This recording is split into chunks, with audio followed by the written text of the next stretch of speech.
Welcome to the Architect My Life podcast. I'm Shlachter, serial entrepreneur and CEO of the MGS Global Group, where we serve architecture and design firms with project delivery such as drafting, 3D visualization, and graphics production support. I am also the founder of Architect My Life. My goal is to help creative entrepreneurs such as architects and other design-related professionals scale their business to 6 or 7 figures. I also show them how it's possible to do this while living a rich life outside their work, reclaiming time and energy for themselves and their families. Creatives were taught how to master their craft, but not taught how to run and grow a business. Each podcast episode features a different entrepreneur from the creative industry who shares their journey towards success. If you have a growth story that others in our community could benefit from hearing, stick around to the end of the show to see how you could be a guest in one of our future episodes. Now, let's dive into this episode.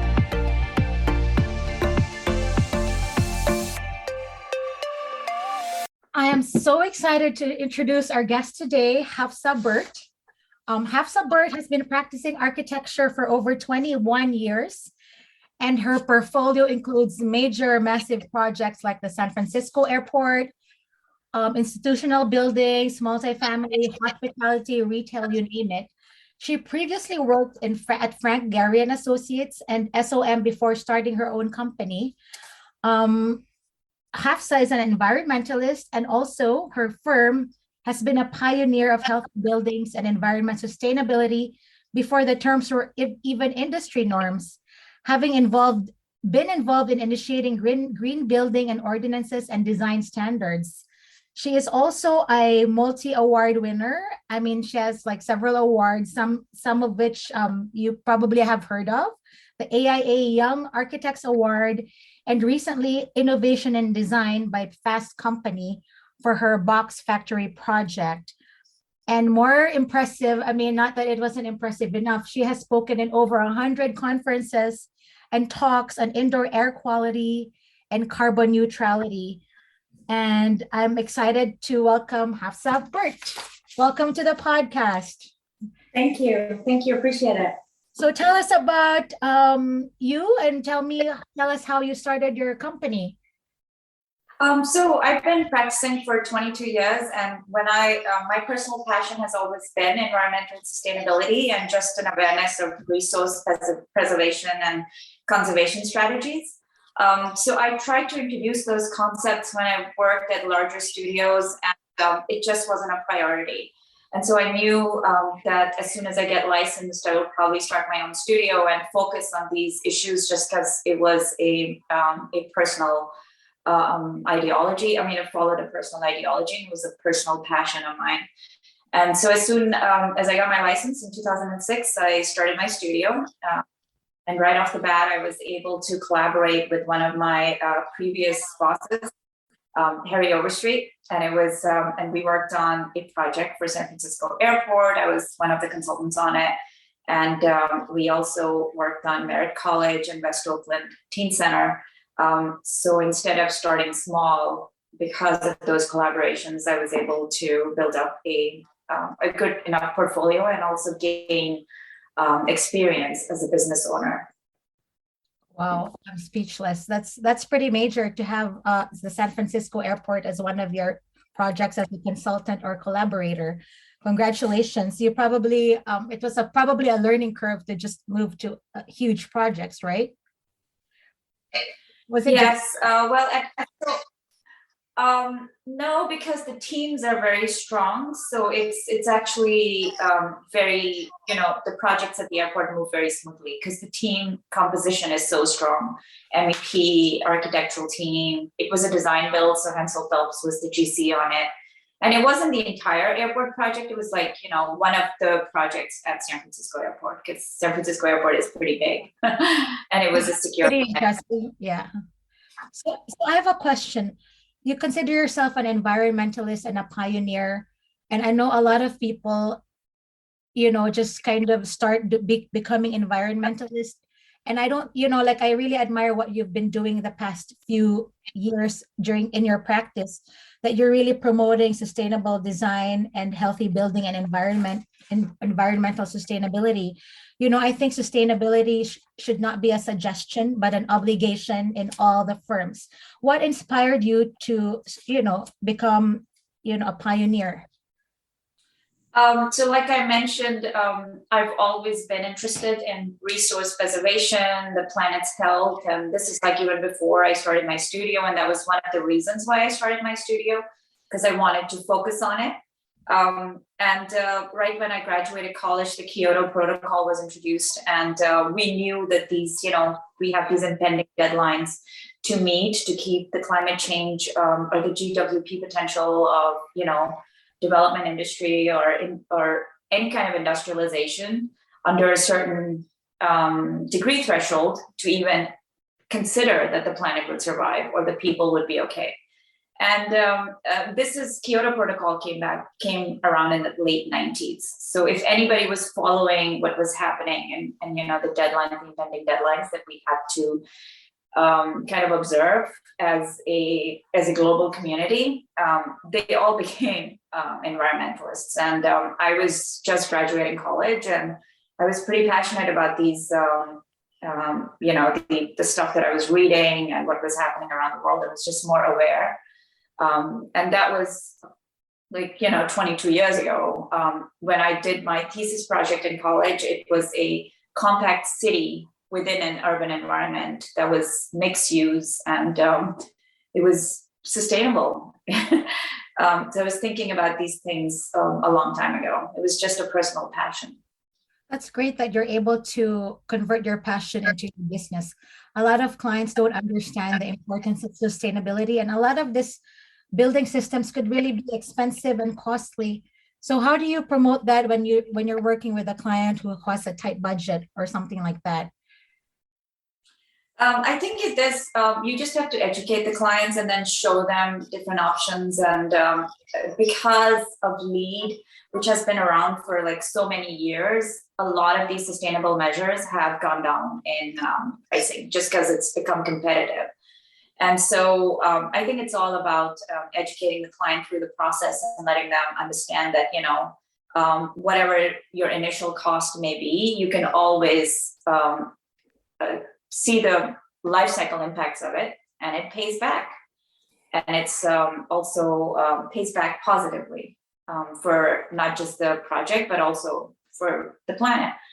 And in that process, I also started Box Lab to develop actual prototypes, because I can educate clients all I want, but then if I can actually build prototypes and show, hey, this is an example of a 1750 single family residence, and it's completely carbon neutral, it's off grid, it's only run on renewable energy sources, and it consumes way less energy than a typical 1750 square foot single family of the same program.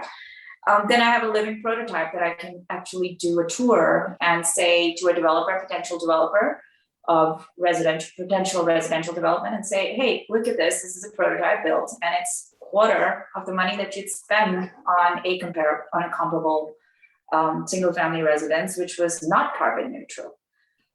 So that's the whole purpose. We started Box Lab, so we can show comparative cost studies, and also Box Lab for the people who don't know what that is. So Box Lab is a R&D, active research and development part arm of my firm, and we develop prototypes which are carbon neutral, but they're actually built, and so they become sort of retreats and something that anybody can tour in the industry and kind of see what's possible in the carbon neutral realm of the building industry. So it's actually built. You have prototypes? Yes, and we have another prototypes. Where can we find them? We find them all over. I build them all over. So Box Factory was built in Jackson, California, and then we're doing another one. It's a 300 square foot study of a micro living, and that should be out by, I would say, end of March. So I'll be. You can find in the website. I think our our listeners and our audience probably will want to see that as well. Maybe you can give us all the links to your website later on. We can see a real project. So my other question is, how do you continue to grow as a designer? Like, where do you get inspiration? Like, I saw one of your projects that was featured in a magazine, The Hot Residence. Was that the one with the container boxes that you stacked? Yes, that was a proposal we did for affordable housing in Melbourne because there's a housing shortage and they were looking for infill ideas for urban development in the affordable housing capacity. And so it was just a proposal done that if it was an infill site, you can have, shipping containers stacked on top of each other in different configurations on a structural grid. And that way the site constraints are not really important because these containers are prefabricated, you can stack them in any kind of configuration to meet the site restrictions. It looked amazing. It was so beautiful. I didn't even know it was containers until I read it. I'm like, whoa. I really liked it a lot. So how do you get inspired? Like, where do you get your inspiration from when it comes to design as a creative? I think constantly challenging myself to just think outside the box, because a lot of times when we're working for clients, we are kind of making their vision real. So it becomes kind of their baby because we have to take their budget and their program and make it a reality for their business. And so with proposals such as this, it's fun to challenge ourselves and creatively and see, how we can push the boundary a little bit. And that's always what keeps me going.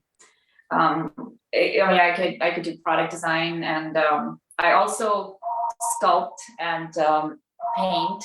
So that's always a plus. Oh, wow. That's amazing. How do you have time to do all this? And I know you have two young children. Yeah. Well, you have to schedule things, right? And a tight calendar and a tight schedule always helps. Everything has to be on a schedule, otherwise nothing gets done. So I would say I'm pretty rigid in scheduling and keeping up with deadlines and making sure things are done. And I'm also very good at compartmentalizing things and know when I need to step away from something to focus on personal, or when I need to focus on, a deadline. So all parts of my life are equally supported and met with. So I would say keeping a very, very tight schedule and following the calendar to the T, everything is scheduled. I'm the same way because I have team members all over in different time zones. So you need to follow a schedule or else nothing will get done. But I like what you said about compartmentalizing, because not a lot of women in general know how to compartmentalize. There's always a blur between personal life and business. People can't shut down what happened at home. They might bring it at work. Not just women in general, but a lot of people don't know how to do that. Okay, stop worrying about this, move on to the next. What are your strategies for compartmentalizing, and how did you develop them? I think just knowing what needs my attention at what time and prioritizing, that would help compartmentalize stuff. And I've always been very strategic. When you're in a professional environment, it's, you keep your personal life at home. And when you're in a personal environment, you keep your professional life at bay. It's not very easy. You have to consciously be aware of, how you're going about your day. But you have to make a conscious effort in doing that. So you're fully present, and it doesn't just come naturally. You kind of have to develop those habits. You're a business owner. Yeah. And when you're wearing a bunch of hats, that you have to juggle a lot of things at the same time, which is easier said than done, but you somehow manage, because that's just our life. That's our modern conscious decision to do it. I can be sad for 5 minutes because something happened and then boom, stop. I actually managed to do this because in a way, if you're running a business, you don't really have a choice. You can't spend your whole day weeping about something. You have people to, you have a firm to run, you have deliverables. In a way, you kind of forget your personal problems and move on to the next. Thanks for sharing. I think most of our women firm owners could learn from that conscious decision to compartmentalize. It's a decision like this. To become successful is a decision as well. You can decide to succeed or not, right? So I like that. So what I'm talking about more like what the projects that come into your firm. It seems like you have a huge variety, but what is your dream project? What do you want to build in the near future, or what type of project do you want as a dream project? I think a dream project would be a community of several hundred apartment units, which was built on an individual microgrid and that microgrid was supporting that entire community with renewable energy. And that would be a dream project. Instead of it wouldn't be connected to a grid, it would have its own microgrid that was supporting all those units and all those occupants' lives. And it was, and so they were completely living a very resilient life, independent of what happens on the grid in, say, unseen disaster, or rather, yeah, that would be like a dream project. So what's the population of this grid? Just curious. It could be anything. We could start small from 50 units or 20 to 50 units, and then build it up use that as an example, and then build it up to hundreds of units, and then multiply it, lessons learned, and see how far we can develop it. But that would be like a dream project. It would be really nice to kind of work on it and solve all the problems. Start small, I would say 20 to 50 units on a microgrid, self-sustaining microgrid, and then build it up from there. Use that as a case study from pros and cons and all the mistakes and all the lessons learned, and then multiply it into a larger community. But I would say that would be a dream project. If anybody out there is listening and you want to do it, please call me. Yes, please call Hafsa for sure. Now let's talk about business. I always say creatives were taught how to master their craft, but not taught how to run or grow a business. So I want to ask you how you were able to grow your business as a creative. Do you have any business, education? And just curious. No, I don't. And it was just watching people around me. That gentleman that I collaborated with, Harry Overstreet, he was a small business and his portfolio is huge. He was widely successful in the public sector. So it was nice to see how he was doing his projects and kind of learn from him, or just learn by watching, I would say. And then also it's a lot of, you do a lot of things and you err and then you correct it. So I wouldn't say that there's a Bible, but you just do it, and I think that would be the best thing I can say. You just do it.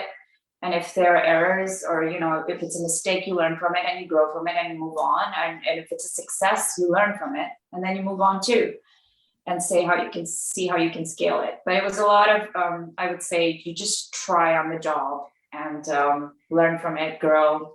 If it's a mistake, grow from it too. I would say it was a lot of trial and error. I did not go to school for business. Yeah. And that is one of the problems with the curriculum in architecture school. You come out and there is practically no knowledge of business, no knowledge of codes, no knowledge of the real world. You spend tons of hours in design studios doing, projects which are at concept level. And so, yes, it helps you develop skills. It helps you to communicate ideas. It helps you architectural schools, and they help you to think creatively, think outside the box. But in practicality, in order to take that concept from a concept to a built project, that is kind of lacking. And that's why so many people end up being pigeonholed into little roles in larger firms. Because if I came with a strong 3D animation background, that's all I do in a large firm. If I came with a strong, CAD scale or BIM background, that's all I do. And then beyond that, I have no idea. And if the project's in a larger studio or say in China or in a foreign land, then you have no knowledge of the codes and regulations in your own local community. So hands-on knowledge is missing in the architectural curriculum, and it could be, I suppose students can go out there and get internships and learn, like, what's happening in a real architectural studio, because it's very different from what happens in colleges. Yeah, I completely agree. Like, I mean, even like architecture schools right now, not only is business not being taught, but everything is so theoretical. Like, I was a crit in one of the graduate schools. I went for a walkthrough. Everything is in outer space, like very conceptual. Like, how can these people find jobs when they're building spaceships in studio? You know what I mean? Like, if you go to architecture schools right now, a lot of them have very conceptual knowledge. They don't have hands-on, detailing, construction detailing skills. So what else? I always tell my friends and clients that I'm a creative at heart, but an entrepreneur by DNA. So that's why, whether I would be practicing architecture or starting different businesses, I knew entrepreneurship is part of, my DNA. But being a creative, having a creative mind also helps running a business, right? Do you agree? Like, Yes, you have problem solving skills. I totally agree with you, because you are flexible, because you are creative, because you already know how to think outside the box, and you know how to solve problems. And that's basically what a creative is. If you can solve problems and if you are flexible, then I think you can be good at business if you just acquire resilience along the way and a very thick skin. Yeah, I like that. I'm taking notes. Acquiring resilience. Okay, I have another question. So was there ever a time in your firm where you didn't have work, or you were low in terms of like the pipeline? Like, I don't know if COVID affected your business. How did you survive, or how do you do business development? I mean, San Francisco is very competitive. I'm sure there are a lot of architects that do the same thing, sustainable design and all this. How do you stand out as a firm, and what are your business development strategies you use? Yeah, so I network a lot because we're a small studio. So I would say networking is probably our biggest strength. And whether it was COVID via Zoom calls or just staying in touch with people and constantly networking and learning and acquiring more skills and just pivoting to see, like during COVID, most of the consulting was for how to make commercial office spaces safe in terms of spread of disease. So you see an opportunity in a constraint and you figure that you have the skill set to kind of support it. And yet, if you do, then pivot the role and suggest it to clients, hey, would you need that? And that's also commonplace in retail industry, where they were kind of concerned about traffic and spread of disease. So that also came in handy. And because I was doing these self-funded research and private talks, like almost over a decade ago before the pandemic, and was focused on healthy buildings and indoor air quality, during the pandemic, it just became a valuable skill set. So you never know if you're constantly learning that at what point your personal research and your personal, knowledge set would come in handy in your business. And so during the pandemic, something that was done 12 years ago came in very handy. That's great. Yeah. And also, I realized that you've built your personal brand based on all your speaking engagements. A lot of firm owners and creators are very shy to speak. They don't want to, especially women, they're a little bit more timid about speaking in public and sharing their knowledge. But I think that's also probably one of the reasons for your success, because of your visibility in the marketplace, right? Would you say that it's good to share your knowledge and put yourself out there as part of networking? Yes, I think if you are passionate about something, it's easy to talk about it, and then it's easy to share your knowledge, because if you come across projects and you see some sort of I would say some sort of a thing that doesn't align with your personal goals or ideology or your beliefs, then it's you have to educate people and say, yeah, I think this is probably not the right way of doing things, and probably this is, you know, hurting the occupant's health. And so that's how the advocacy peer talk started at a lot of architectural firms. And it was just a matter of, you know, telling them what the choices of materials and the design choices were doing to indoor air quality and also to occupants' health, and kind of opening their eyes up and saying, you know, our material choices can actually affect the occupants who are in that environment, and how the airflow is in a space and how it's designed can actually affect an occupant's health. So those talks were actually very well received, and but it was all from a personal passion in terms of like sharing what I believed was wrong or going in the wrong direction, saying we are part of the knowledgeable, you know, group of people who should be doing something good. So can we pivot, or can we kind of learn from our mistakes and say these are the solutions and this is how we can improve our spaces. And now it's a very commonplace discussion about occupants' health, and WELL came around, and WELL made it even more generalized, so everybody can kind of pitch in and say, how do I feel in a space? But it was good to kind of share what I think. I think if you're personally passionate about something, it's easy to discuss it. Yeah, and also one thing that I noticed about you the first time I saw you like in Zoom is your confidence. You know, like you're a confident and successful woman. I think part of that is because of your passion and your knowledge, because knowledge is power and power builds confidence. But how do you teach women who have no confidence in themselves, especially the young people who are just starting out and want to start their own firms? How do they break out of their shell? You know, what's advice you can give to young people who want to start their own practice to build their confidence as a designer and a business person? I would think my biggest advice would be to jump into it and just do it. Because once you do it, the confidence comes, because you kind of learn from your mistakes and just stay positive throughout, and grow your network so you know a lot of people, and constantly learn and constantly look for specialty, and then find that passion and just focus on it, zero on it, and learn as much as possible about that, because the more you know, the more you'll be able to just talk about it freely without any inhibitions. And one of the things, I mean, you know that too, in architecture schools, we have to go through pretty rough critiques, right? So we've already developed a fairly thick skin, because sometimes you're up for nights before you do a presentation and you have no idea what's coming out of your mouth and if your concept is clearly conveyed. But that's a plus of being in a college environment, because you have to present, and in the roughest of environments, to a bunch of professionals who probably are looking at you like, what is that?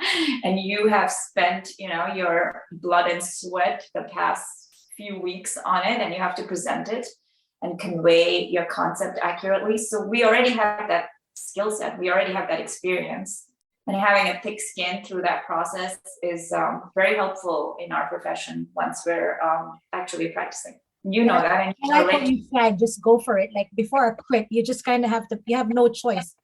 You have to present. So if you want to start your own firm, just do it. You know, right? And we built resilience through also working in the studio for hours and days. Architecture school is known for, working so hard and no sleep. And yeah, so for entrepreneurs or creatives or students who want to pursue their own firms, really, I mean, it's you have to be very aggressive and just go for it and learn as you go, like what Hafsa was saying. So this was such an amazing talk, Hafsa. My last few questions is, where do you see your firm in 3 years, or what's next for you? Well, I'd like to continue focusing on carbon neutrality, and not just one technology, but see Toolbox Lab if we can experiment and come up with other technologies which can make a building carbon neutral. So we would continue on that research and development line. and just see how we can grow and how we can solve actual problems which affect the earth instead of building spaceships.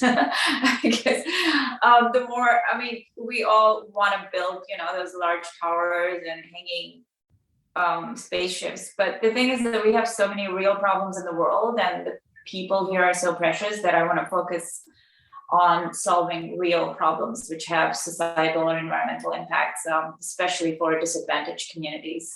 That I think I would continue down that passion. That's great that you really want to give back to Mother Earth and to the community and to people. So that's very inspiring as well. Where can our audience find you? Website, social media? Yes, it's hb+a.architects.com. And our LinkedIn is Hafsa Burt, just like my name. And we have Twitter for business. And we also have Instagram for business, hb+a Architects, and Facebook. So happy to chat to anyone, and love to hear ideas. And, of course, looking for collaborative opportunities. Because as a woman, I'm sure you too, as a business owner, we're just more collaborative by nature, because we want to solve problems and not necessarily dwell on them. Thank you so much for your time, and I really enjoyed our conversation. Thank you so much. Appreciate it.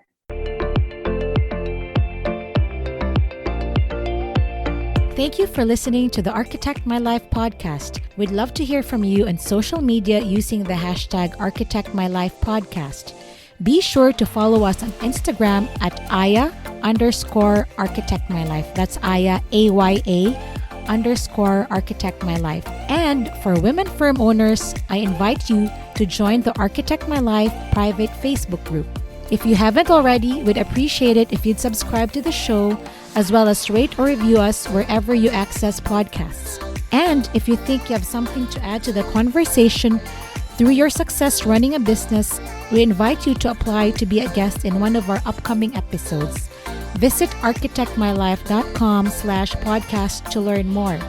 Maybe you're not in a position to share your success story yet. That's okay. Take your business to the next level with our coaching and online courses. Get everything you need at architectmylife.com. Remember, there is a way to manage it all so you can achieve more. I'm Shlachter. Thanks again for listening.